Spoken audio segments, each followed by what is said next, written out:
Well, there you have it. About an hour and 40 minutes, and transmission's back in. Transfer case hooked up, torque converter's bolted down. Drive shafts are on. I didn't put the skid plate on that. That's just 4 bolts. But yeah, just gotta button up some loose ends. Like I gotta flush my tranny cooler and flush the lines. That ain't no thing. But I need to get about 3 gallons of transmission fluid. Top this thing off.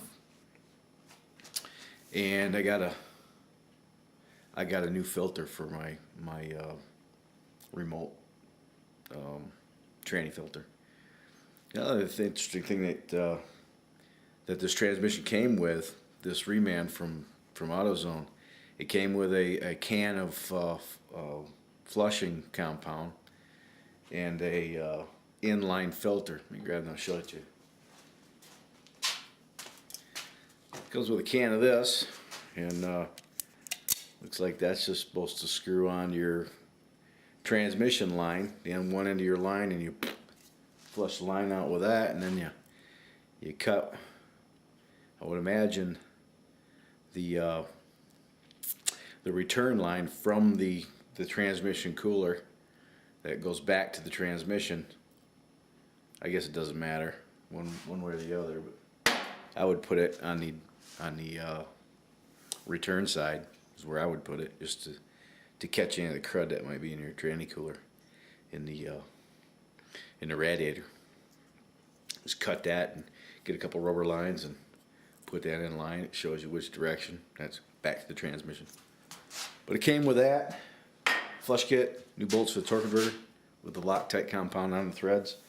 You don't have to use new nut or new bolts, but if you reuse your old ones, Loctite.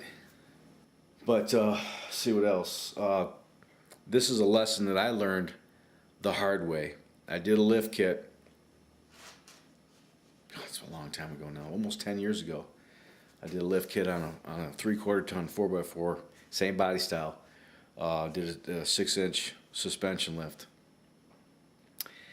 And I didn't double check, and you know, after I got everything done, I didn't go through and nut and bolt everything. By that I mean going back through and checking and double checking all the bolts and all the fasteners that I messed with to make sure everything was tight. And I was hungry and I was tired and I was, I wasn't in, I was working at a different location than where I was living. And I hopped in the truck and I took off, and I didn't double check the drive shaft, the U-joint straps that hold the drive shaft on. And I got about a 1/4 mile down the road, and the drive shaft came off. And when it did, it came off the rear axle, and it spun. It beat the shit out of the bottom of the truck. But what it really did is it took the transfer case and it split the case right down the middle, just from all that weight of the drive shaft flinging around and beating the bottom of the truck. Broke the yoke. And you can get a yoke from the junkyard relatively inexpensively, but if you have to buy one from the dealer, it's like $150 just for the yoke, for the slip yoke. It broke the yoke, broke the ears right off the yoke, ripped it right out of the drive shaft, ripped it right out of the U-joint, and split the case on my 208 transfer case. So that was an expensive lesson. I think it cost me about $300 to get that all straightened away by buying junk parts. But yeah, just make sure that everything's tight. Go through and nut bolt everything.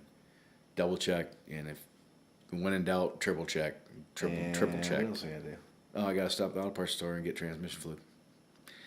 But we should have this buttoned up. Well, it's going on 1 o'clock now here. Should have this thing buttoned up by dark 30. Probably by dark 30. So we'll see you in a minute. Right after I get all this other crap done and run my errands, we'll come back to this. Right.